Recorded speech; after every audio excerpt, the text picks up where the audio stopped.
1:45 de la tarde, damos paso en este momento a nuestra sección de víctimas y restitución de tierras, recordemos auspiciada por la Organización Internacional para las Migraciones, la Fundación Forjando Futuros y la Unidad para la Atención y Reparación Integral a las Víctimas. Como siempre, tenemos habilitada nuestra línea telefónica de manera local, es el número 441-2100, para recibir todas sus preguntas, y a nivel nacional el 018.000 41 40 99. Les repito, 441-2100 a nivel local y la 018.000 41 40 99 a nivel nacional.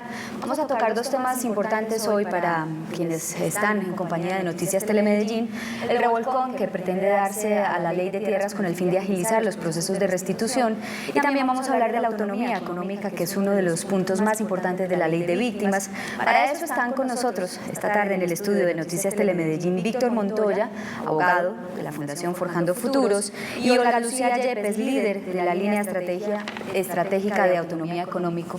A los dos, muchas gracias por estar con nosotros. Esperamos tener muchas preguntas para ustedes. Esa es la idea de esta sección de víctimas y restitución de tierras, una información de servicio en Noticias Telemedellín. Y pues, Víctor, comenzar por preguntarte por qué se quiere dar este revolcón, y cuéntanos un poco del contexto de este proceso. Bueno, pues básicamente este revolcón se quiere dar por tres puntos. El primero de ellos es que en la ley 1448 no está establecido un procedimiento especial para efectuar la restitución administrativa en aquellos casos donde no existan opositores, es decir, terceros con el mismo o igual derecho que los reclamantes en este caso. En segundo punto, porque tampoco en la ley 1448 se establece un procedimiento para la restitución en zonas de reserva. Y un tercer punto, porque se evidenció que, digamos, del total de solicitudes tramitadas ante los jueces de restitución, gran parte que fueron, digamos, resueltas en favor de las víctimas y de los reclamantes, no tenían oposición. Alrededor del 70% de esas solicitudes resueltas por los jueces agrarios en favor de los reclamantes no tenían opositor, lo que hacía que el procedimiento fuera mucho más largo para la víctima. Entonces surgió la necesidad de que se estableciera ese procedimiento especial de restitución administrativa. Bien, vamos a recibir a Sandra, que está con nosotros en la línea. Sandra, buenas tardes, bienvenida a esta sección de víctimas y restitución de tierra. ¿Cuál es su pregunta específica para nuestros invitados? ¿Cuál es la inquietud? Sí, muy buenas tardes. Mira, la pregunta mía es, yo quisiera saber qué hay que hacer para uno pedir la indemnización de la ayuda humanitaria. ¿Nos repite, por favor, la última parte para uno pedir la indemnización? La indemnización de la ayuda humanitaria de los desplazados. La indemnización y la ayuda humanitaria para los desplazados. Adelante. Muy bien, Sandra, muy buenos días. Mi nombre es Olga Lucía. Desde la Unidad Municipal de Atención y Reparación a Víctimas del municipio de Medellín, tenemos varios centros de atención y es importante que ustedes lo reconozcan en qué centro de atención está y en dónde lo atienden.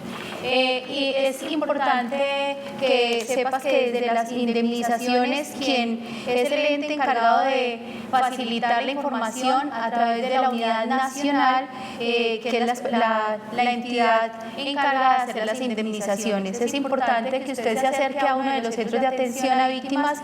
Allí estarán dando respuesta, porque es importante saber cómo está su caso, cuánto tiempo, si está incluida o no dentro del registro único de víctimas. Bien, gracias a Sandra por estar con nosotros en la línea. Recordamos 441-2100. Volvamos con Víctor. ¿Cómo funcionaría entonces este proceso, este revolcón a la ley de tierras? Esto agilizaría. Recordemos que el plan o el propósito del gobierno nacional era restituir más o menos 2 millones de hectáreas y apenas van 20.000. Esto agilizaría aún más pues estos procesos, es decir, le serviría al gobierno nacional para cumplir esa meta que hasta el momento pues va en un nivel muy escaso. paso. Sí, hay que tener en cuenta que lo que dice la ley es que en la unidad de gestión de restitución de tierras, que es el trámite administrativo, se demora alrededor de 90 días, ¿cierto? 3 meses. Y posteriormente, ante los jueces de restitución, el procedimiento se demora alrededor de 4 meses. Con este proyecto de ley, la idea es que esas solicitudes de restitución, donde, reitero, no se encuentran opositores, se tramiten en alrededor de 2 meses. Entonces, evidentemente, aceleraría mucho el proceso de restitución. ¿Rebajaría los tiempos de cuántos a cuántos meses? Pues serían alrededor de 7 meses en el que está en este momento, rebajaría alrededor de 3 meses. Es decir, la mitad. La mitad. Vamos a recibir a Edgar, que está con nosotros en la línea. Edgar, buenas tardes. ¿Cuál es su pregunta? Buenas tardes. Pues aproximadamente hace más o menos 20 años, mi padre lo mataron en una fiesta, una persona que parecía ser que trabajaba con Pablo Escobar, algo así. Nosotros presentamos los papeles y no sabemos qué nos han dicho, porque parece ser que el tipo que lo mató está vivo, porque la denuncia se hizo en Itagüí y nunca hace 20 años no han dado ninguna respuesta. Quisiera saber qué debo hacer o algo para tener derecho a la reparación. Muy bien, Edgar. Muchas gracias por la pregunta, Edgar, y creo que varias personas desconocen muchas rutas de acceso que tienen para la atención. Esto es un hecho por homicidio. Es importante que usted también reconozca cada uno de los centros de atención. Tenemos mayor información porque el tiempo siempre es limitado, pero nosotros estaríamos atentos a hacerle la devolución de la pregunta directamente en cada uno de los centros de atención y a través de la línea telefónica. En este momento, las declaraciones de otros hechos victimizantes pueden demorar para ser cancelados, o si les van a pagar la víctima, deben de acercarse y revisar cómo está su proceso, si ha cumplido con la documentación pertinente. Si no ha cumplido con la documentación, entonces hay que revisar qué les hace falta o posiblemente está en proceso. Esa información, quien les da toda la mayor información es la Unidad Nacional. Nosotros somos Unidad Municipal de Atención y Reparación a Víctimas. La Unidad Nacional es la entidad encargada de hacer la entrega de toda esta información que está en cada uno de los centros de atención. Víctor, antes de cambiar de tema al tema de autonomía de la ley de víctimas, ahondemos un poco en el paso a paso del proyecto y cuéntenos, por ejemplo, puntos específicos en el caso de que un predio que está siendo reclamado por alguna de las personas que se siente con el derecho de hacerlo esté en una reserva forestal. ¿Qué sucede? Bueno, pues lo que contempla el proyecto de ley es que para aquellos predios que están en reserva forestal, la Unidad de Gestión de Restitución de Tierras le debe solicitar al Ministerio de Ambiente la sustracción de ese predio, de la reserva forestal, para entregárselo a la víctima o al reclamante específicamente. Eso con respecto a los predios que están en reserva forestal. Con respecto al paso a paso, ¿sí? O mejor dicho, ¿cuándo se ejecutaría esa norma? Sí, ¿cómo va? Porque fue entregado con carácter urgente al presidente de la República. ¿Cuánto hay que esperar? ¿Cuándo tendremos noticias? No, lo primero que hay que esperar es que se den las discusiones en el Congreso de la República, en Senado y Cámara. Una vez en las discusiones se apruebe el proyecto de ley, la sanción presidencial, y una vez se dé la sanción presidencial, se empieza a ejecutar la norma como tal. Pues bien, Víctor, vamos a darle paso a Andrea, que nos llama también desde Medellín. Andrea, ¿en qué lugar se encuentra?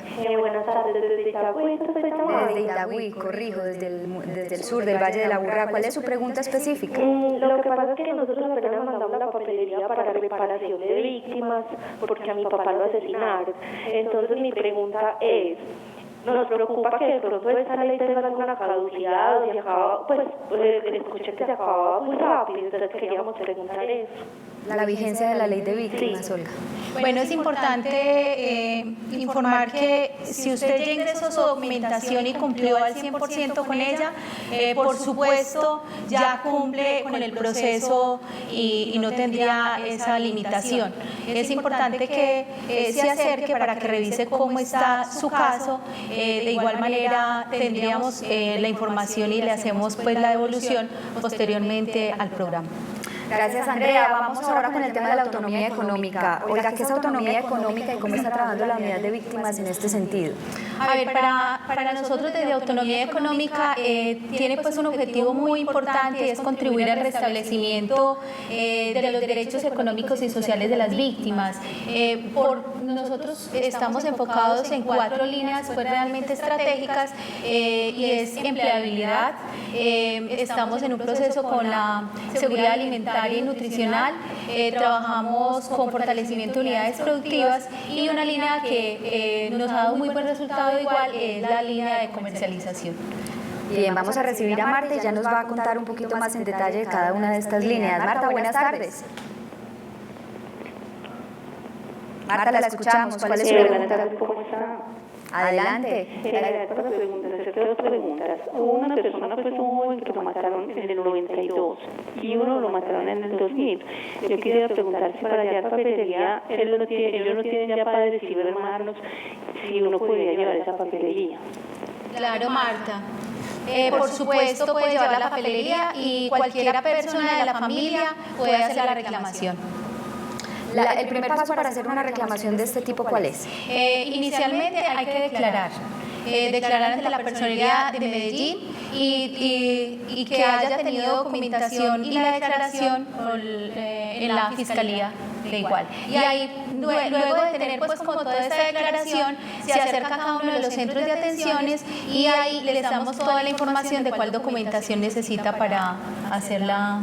Y vamos a recordar, Olga, que también hay una línea gratuita nacional de la unidad de víctimas en donde ustedes pueden pues, dirigirse, a donde ustedes pueden dirigirse para hacer todas estas preguntas, desde el momento inicial, del trámite inicial, como lo hablábamos con Olga, hasta preguntas pues, más avanzadas cuando ya el proceso se ha instalado. La línea gratuita nacional es 018.000 91 11 19 para que lo tengan en cuenta. Y también hay una dirección en la web www.unidadvictimas.gov.co. Volvamos al tema de la autonomía económica porque usted me hablaba de 4 líneas específicas. Empleabilidad, sin duda devolver el empleo y la capacidad de producir a las personas reclamantes. ¿Cuáles son esas otras 3? Es importante saber que empleabilidad también va de la mano con educación, y trabajamos en la comercialización, la estrategia de comercialización, fortalecimiento de las unidades productivas, todo lo que tiene que ver con formación para poder generar rentabilidad en sus unidades productivas y trabajamos la seguridad alimentaria y las estrategias de comercialización, como te decía. Eso quiere decir que las personas que se han declarado como víctimas del conflicto tienen pues algunas ¿cómo la llamaríamos? Algunas oportunidades extras distintas al resto de la población en ese sentido. Usted me habla de proyectos productivos, usted me habla de empleabilidad. ¿Cómo se materializa este tema? Muy importante, Adelaide, y es que nosotros venimos trabajando desde el Plan de Desarrollo de Medellín, que es el Plan de Desarrollo Municipal, tiene un mandato a través de la alcaldía y es que restablezcamos 2.000 familias, ¿sí? Y por esas 2.000 familias de las que estamos entrando todo el proceso desde la institucionalidad, no solamente para empleabilidad, sino todos los otros derechos. Vamos a recibir a María Luceli, que está con nosotros. María Luceli, buenas tardes, ¿desde dónde nos llama? Buenas tardes, llamo de acá de Medellín. Adelante con su pregunta, la escuchan nuestros invitados. La pregunta mía es que en el 2002 mataron al esposo mío, mataron por la América. Yo he pasado papelería varias veces y me dicen que no me lo pagan. ¿Qué tengo que hacer ahí? Es importante, María Luceli, que identifique por qué efectivamente le hicieron el rechazo al caso, porque muchas veces no son todos víctimas del conflicto armado. Entonces, posiblemente este caso sea puntual y no es un hecho victimizante a través de la violencia por las Fuerzas Armadas. Es decir, que ella no estaría dentro del conflicto armado. Cuando hay un rechazo, como en este sentido, hay la posibilidad de apelar. Claro, por supuesto, a través de la Personería de Medellín, sí, a través de la Personería de Medellín o la Defensoría del Pueblo, usted hace la reclamación nuevamente y apela el caso. Sin embargo, en cada uno de los centros de atención a víctimas tenemos también personas que atienden a nivel jurídico y les dan toda la asesoría puntual. Víctor, ¿algo que anotar para cerrar ya esta sección? Con respecto pues, a la pregunta de la señora que acaba de llamar, decirle que existe una posibilidad jurídica y es interponer un recurso de reconsideración para que sea la unidad de víctimas quien verifique la situación concreta y pueda ser incluida en el registro único de víctimas. Adicionalmente, decirle a los televidentes que quienes quieran consultar el texto del proyecto de ley está en la página www.forjandofuturos.org y si quieren hacer algún tipo de comentario también lo pueden hacer por Twitter, @forjandofuturos. Muy interesante, recuerden, el recurso de reconsideración, eso es lo que tienen que tener nuestros televidentes en cuenta. Víctor, Olga, muchísimas gracias por haber estado con nosotros. Recuerden, a las 7:25 de la noche tendremos más información en Noticias Telemedellín. Que tengan una feliz tarde.